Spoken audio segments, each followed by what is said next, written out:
Christmas is coming and the boxes with Christmas items are ready to come out of the garage, the basement, the loft. So now is the time for a little mini declutter.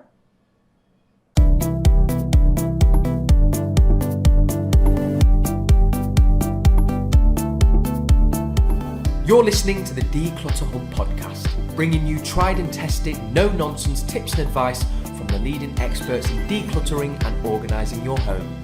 Now here are your hosts, Ingrid Jansen and Leslie Spellman.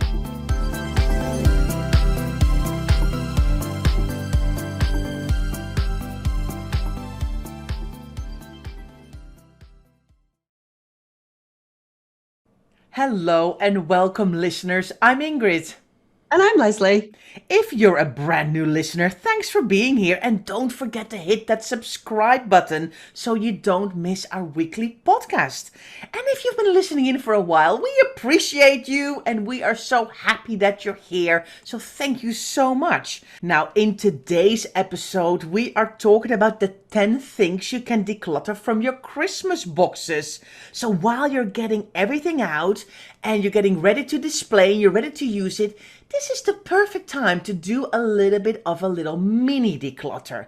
Now, I know Leslie adores the 10 things. So, Leslie, it's another 10 things. I know we love our 10 Things podcast, don't we? I think the interesting thing about this is we put things away in a nice, neat way. And when they come out again a year later for Christmas, kind of jumbled up, and there's things that are broken and things that you don't know, things that you don't like. The ideal is that you declutter before you put things away, but sometimes that doesn't happen, and sometimes we change our mind. A lot happens in the way that we think in the course of a year sometimes. So perhaps there are things that we've changed our minds over. So we've got a nice little collection of different things, some of which are obvious and some that you may not have thought about. So let's get started with our first one on our list, Ingrid, which is, I think, an obvious one, but let's really talk it through, which is broken baubles. Yes. Things, when you put things away, I always think a little bit that after Christmas, suddenly people get into a rush. Let's just tidy everything up quickly, get it in those boxes, get it up away out of my sight. I've had enough of Christmas now.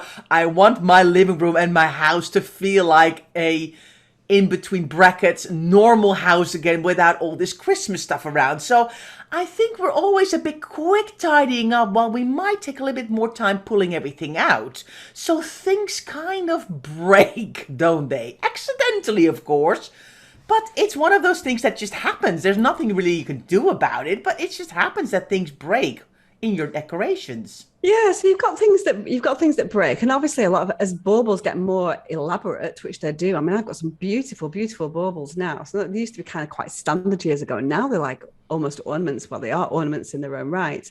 And I think one of the things, as well as being broken, there's like a little sort of like attachment that sticks on the top of them. Sometimes that comes away. And also sometimes they lose their little piece of it. It's not even string, is it? It's kind of like a thread.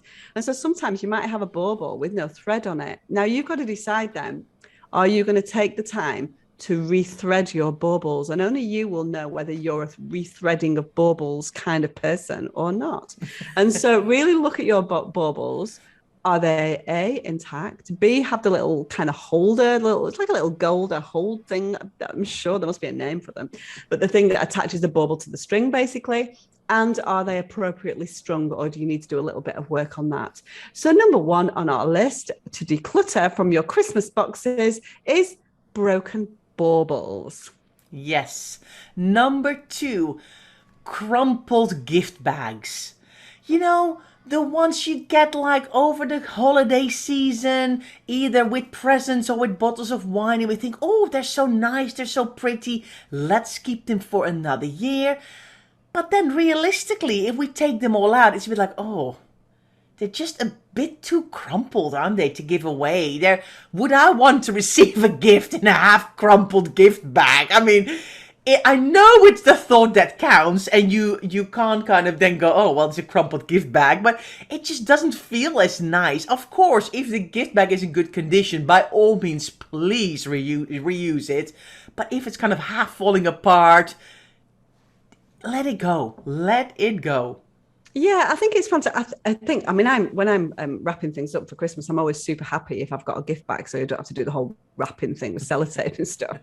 So it's always quite nice. And you do have gift bags that you use and reuse and reuse. And so in our house, we use the same gift bags year after year after year because typically you're going to be in the same house, aren't you? So my gift bags are downstairs. I bring them out, wrap my kids' stuff up, put them back down again, bring them back out again the next year.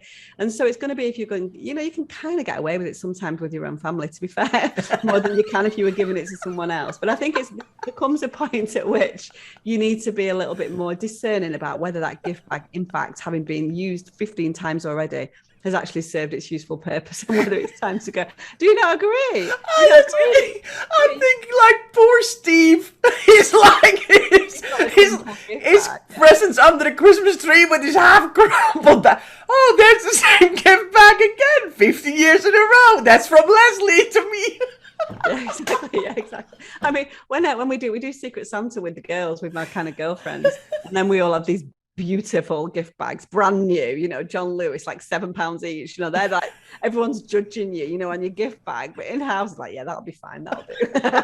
So, yeah, crumpled gift bags, and whether or not they are fit for purpose and whether you can reuse them or whether it's time to declutter them. Incidentally, if you've got lots and lots of gift bags, because sometimes there are a lot of people who luckily get more gifts in than they give out, and so sometimes you become a little bit overrun with gift bags as well, and you've got too many. And so, if you don't typically give wine or spirits or whatever, and you don't need a wine bag for gifts, but you've got loads of them, send them to the charity shop. And definitely this time of year is the perfect time to send them, because then people can use them this Christmas. And so really think about those gift bags, and other gift bags as well are exactly the same principle, birthday gift bags and so on as well. So number 2 on our list is crumpled gift bags. Oh, this is giving me a right giggle. I'm like crying here. It's so funny. Anyway, number 3 is crackers. Those things that you kind of have to, let's start at the beginning here, Leslie.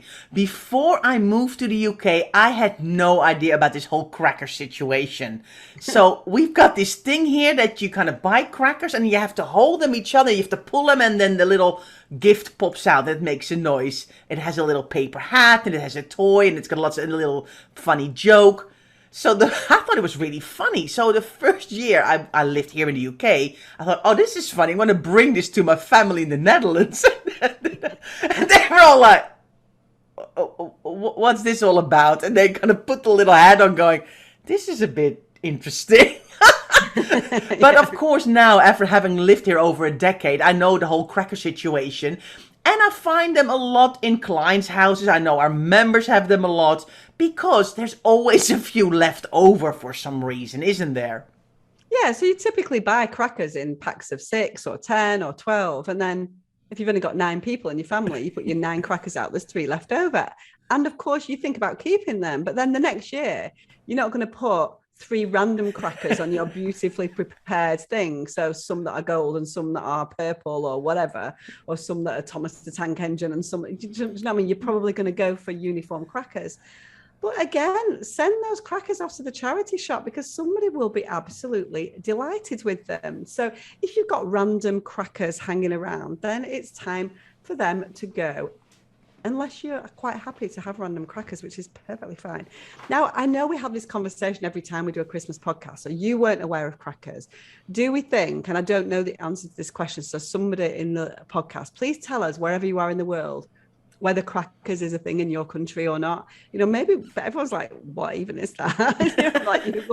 What is crackers? What are these crackers that they speak of? So yeah, no idea. I think we have this conversation every time we do a podcast. What we need to do is research it. But that wouldn't be as fun. We need to know from our listeners. So yeah, number 3 on our list is crackers that are random and not going to be used this year. Yeah. Let's go into number 4, Ingrid.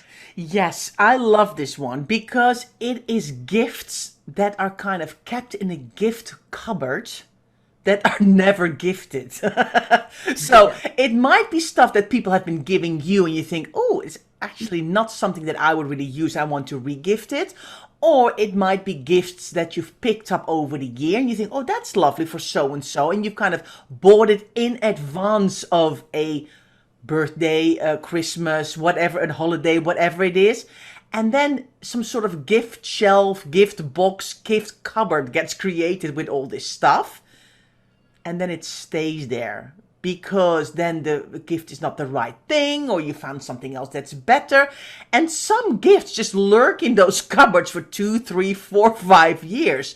Now is the time to go, right, am I really going to give this or not?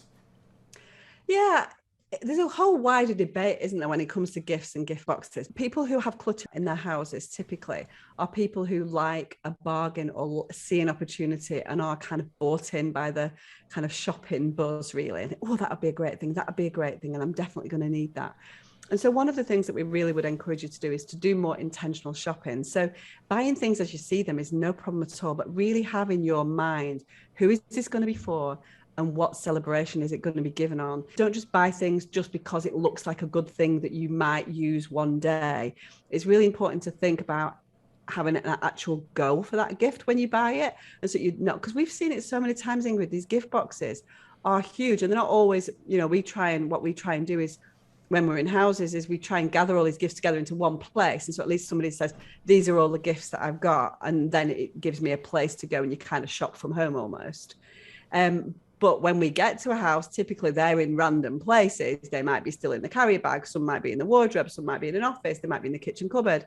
And so you really need to think that through. Gather all these gifts together and make this year the opportunity for you to start to use some of these gifts or to give them away for things like tombolas, school fairs, all of these kind of things, or to send them off to the charity shop.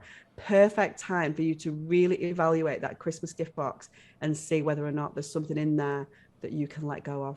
Yeah, love this. I think one of my favorite ones in this top 10 list, Leslie. I think it's this great idea. So let's then talk about the next one, which is number 5.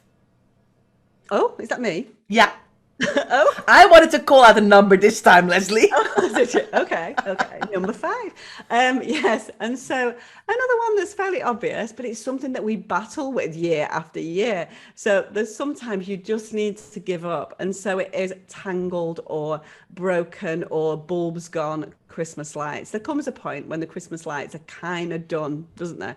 But we kind of keep up. How much time do we spend unraveling Christmas lights? I mean, I do wrap them round every year, but they still come out tangled a year later. It's like as if there's some like tangling person that spends from January through to November, like messing around in your Christmas box. We're going to tangle these lights up so they can't use it.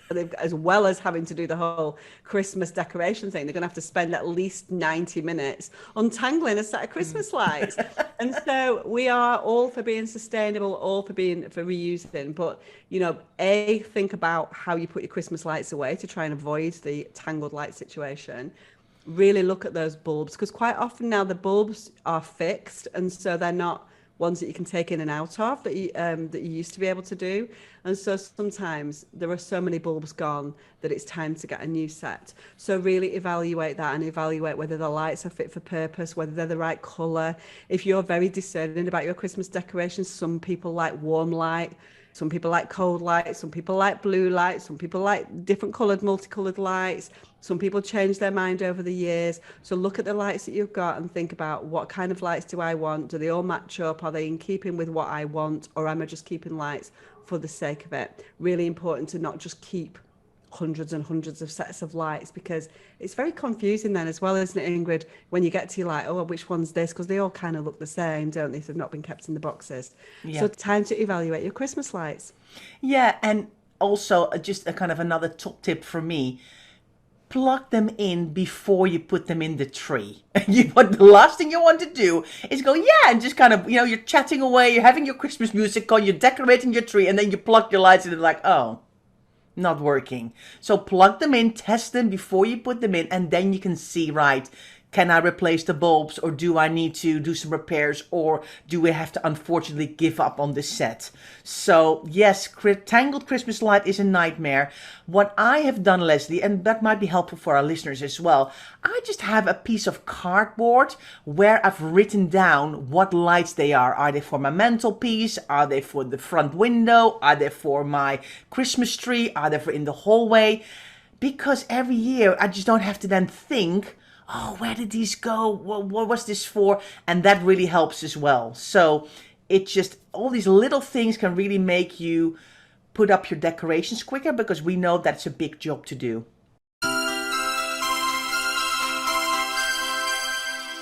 Black Friday can be a nightmare when you are on a decluttering journey. This year, rather than focusing on things coming into your home, why not focus on stuff leaving your home? Join the Declutter Hub anti-Black Friday revolution. Don't buy, ask why. We'll take you room by room through a decluttering bootcamp, tackle sentimental items, and make sure you can keep your momentum going with a live session. If you're on a mission to declutter your house quickly, but you don't want the commitment of our membership, this is the perfect solution. The training is worth $499, but for Black Friday only, this incredible bundle is on sale for just $99. But be quick, this offer runs out on Cyber Monday, the 29th of November at midnight.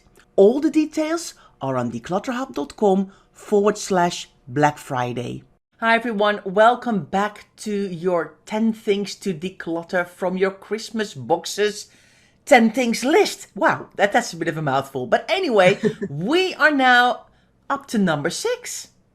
Yes, and so we wanted to talk about table decorations. Now, if you host Christmas, typically at your house, and you have a nice Christmas table, sometimes there's going to come a point where you think, you know what, I've done the same colour theme or the same idea on my table for the last 10 years. I want a little change. And so we go to the shops and we buy a different color scheme or different types of things, or we replace things, or we go for something completely different. But we keep all the old ones, and the stuff that we have on our table at Christmas typically is only useful for Christmas. Not always, but quite often it's kind of Christmas colors and things like that. So if you've decided that you've actually want to change, then it might be time to declutter the old stuff. And so what we see all the time in houses is people take a set of curtains down, for example, think, I don't want those anymore, I want a new set of curtains, and then keep the old ones. You've made a conscious decision in your mind that you're done with those curtains or you're done with those table decorations, and you're very unlikely to go back to them and say, oh, actually, I want to go back to what I had before. You know, we go through life and we try and improve on what we did before or change it for good reason. And so we'd be really mindful. So whether it's a set of curtains that you've taken down from your window, or whether it's a set of Christmas table decorations, really think, am I ever going to return to them? Or do I need to do the right thing and pass them on to a charity shop for someone else to enjoy? Because someone else will enjoy those curtains, those table decorations. And it's really important to do it at the time that you've made that decision, isn't it, Ingrid? Yeah, and I think so as well. You know, a lot of people who are used to hosting Christmas at their house, but no longer do that because they're now invited to go somewhere else. Or maybe over time, the number of people that you're hosted for has become smaller. When you've got copious amounts of all this stuff, it can really clutter up cupboards and sideboards and Christmas boxes. Be realistic about your current situation. Are you hosting? For how many people are you hosting? Of course, you want to keep, the things that are really special to you. But if you're like, right, okay, I need to thin this out a little bit, see if you can donate some of these other items so somebody else can use them. Yeah, so that's our number 6, table decorations. And now I want to go on to something that might be a little bit more contentious, actually, Ingrid, which is, I don't know about you, but I keep, when our kids are little and they make decorations, whether that's like, they make things out of dough and they make things out of cardboard and stick glittery things on it and they paint things. And we hang those on the Christmas tree, don't we? And it's super cute. And I don't know about you, but I've kept a lot of that stuff from when my kids were younger. But with the passage of time, some of those things I don't put on the tree. Does this make me sound like a mean mum? That I don't, when I've got my beautifully put together Christmas tree and that I don't then put the kind of cardboard glitter stuck on with a splash of paint from, is that really bad? Is that bad? I'm with you. No, I'm like, yeah, why would I do that? Yeah, maybe I don't want to do that. That ship has sailed. Yeah. But what I do then actually is I do keep a lot of those in my Christmas boxes. And so I am reminded of them. So I get that kind of sentimental feeling when I look at my Christmas decorations, but they do stay in the box. I don't put them out. But there comes a point when perhaps you don't need that visual reminder of that sentiment anymore, when your kids are kind of like 30 or 40 or something, and you've got other memories coming with your grandchildren or whatever that might be. And so really look at those sentimental items that you've kept for Christmas and think about whether or not they're still giving you what we call that warm, fuzzy feeling inside, or whether it's time to let them go. Now, you might feel, do you know what, I'm never getting rid of a Christmas decoration that my child made, and that's absolutely fine. But we just want you to think about it as with everything else, don't we, Ingrid? What are your thoughts on this? Yeah, same. I mean, if there's a couple of little bits and bobs that I've kept, debate every year if it's going to be stuck in the tree or not. And now more often the answer is no than yes. But over time things break. If they're made from paper, if they're made from dough, if they're things break, and it's like, and then it looks sad. Instead of kind of making you happy that they've created something, it starts to look sad. And I think then it's time to say, you know what, we don't have to keep everything. We're going to let it go. So I'm with you on this one, Leslie. Okay, so now on to number 8, Ingrid, which is quite an interesting one, really, because it's all about sustainability, isn't it? Let's talk sustainability.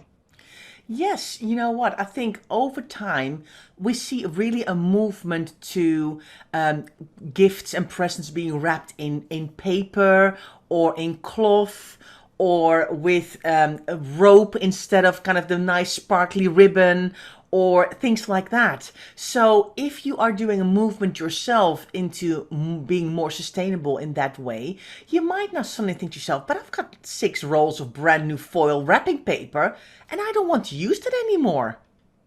Yeah, exactly. So I think it's really important to look at your supplies of what you've got. If you've made that movement, as Ingrid says, to doing something a little bit more eco-friendly, and think, well, actually, I'm going to declutter the stuff that I used in the past, send it to the charity shop, and somebody else who's not worried about that kind of thing. I don't mean not worried, they are worried, of course, but are happy to use wrapping paper and pass it on to them. So think about sustainability and think about whether the way that you do your wrapping has changed over time. And if so, then declutter the stuff that you no longer require. Yes, Leslie, and I think that the charity shop would like to have rolls that are still new. But if you've got some half-used rolls and you think, or maybe it's even wrapping paper that's not really for the right age anymore, see if you can give it away on FreeCycle or Freegal so somebody else can use it instead of it lingering in your cupboards and then going bad and then it's to be thrown out anyway. It's better than to use it than to have to throw it out completely. Yeah, exactly. That's a really good tip, actually. New things to charity shop. I mean, somebody's going to be really happy, aren't they, to get like half rolls? It's just more wrapping paper that people don't need to buy. Okay, so now we are on to Christmas cards. Same kind of principle here, isn't it, Ingrid? Because we buy Christmas cards often in boxes. We send them out. We get kind of 3/4 of the way through the boxes. And we have random Christmas cards. And again, some of us like to send out the same Christmas cards to everybody in a year. Or, sometimes we have boxes of Christmas cards that we bought for our school kids, classmates, and they're kind of like younger Christmas cards. So quite often in our Christmas card boxes, we have old Christmas cards that we would no longer choose to send hanging around for years, if not decades, don't we? And maybe now is the time to let those go as well. What do you think? I find Christmas cards everywhere. So first of all, gather them all together. Get them out of that box with all your birthday cards. What's left over?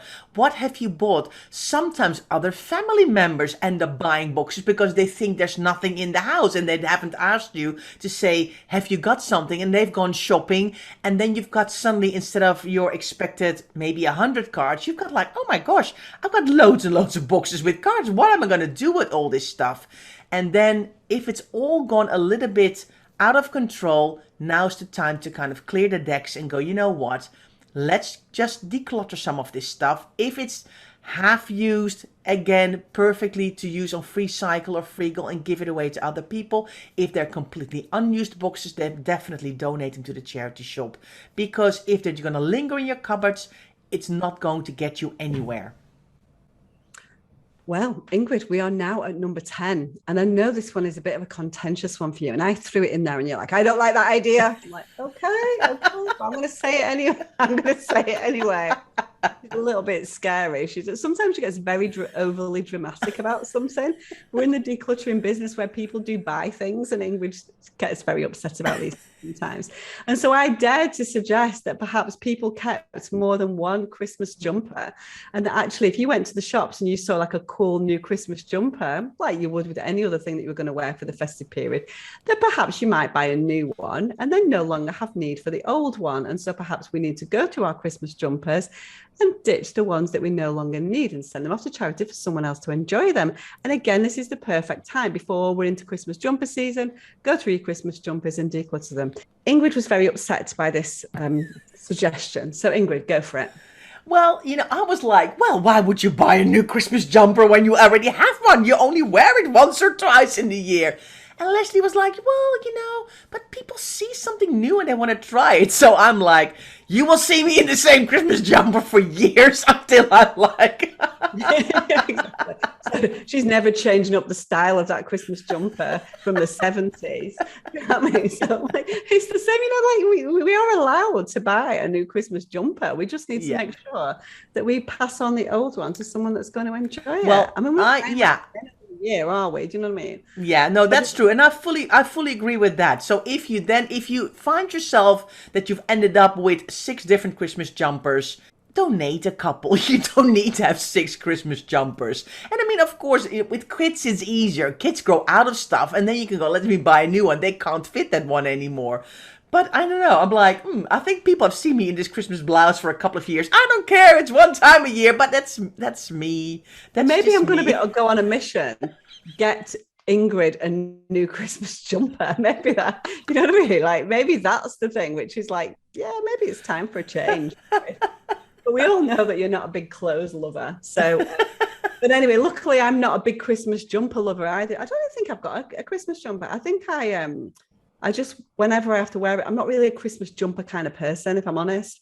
But when I do have to wear a Christmas jumper, I think when we go to choir, we have to wear a Christmas jumper. And I'm always like rolling my eyes and kind of, don't want to wear a Christmas jumper. So I think I do wear Steve's Christmas jumper. And I have been known, I do have an elf costume, which you have seen, I do wear. And so, yeah, actually thinking about it, I do go all in. But anyway, right, okay.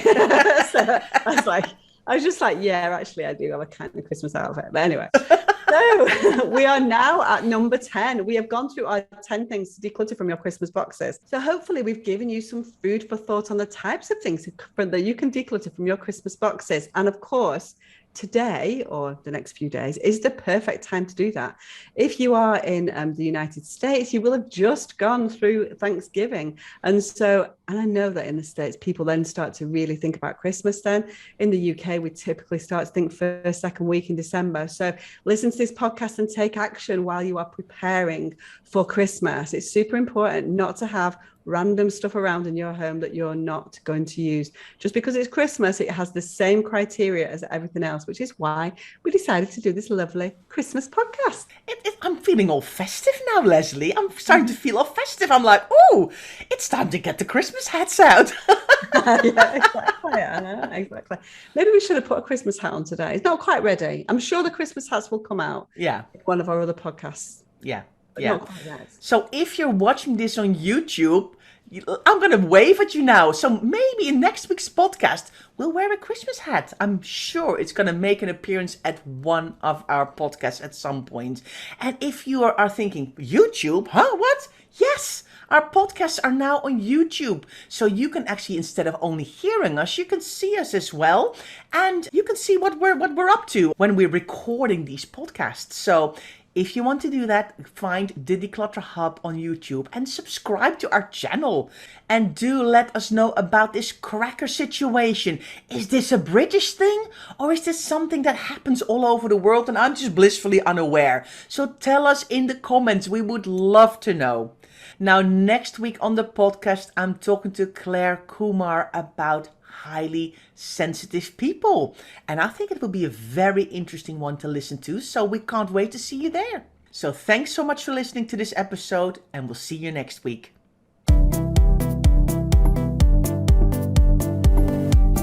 Thanks so much for listening to the Declutter Hub podcast.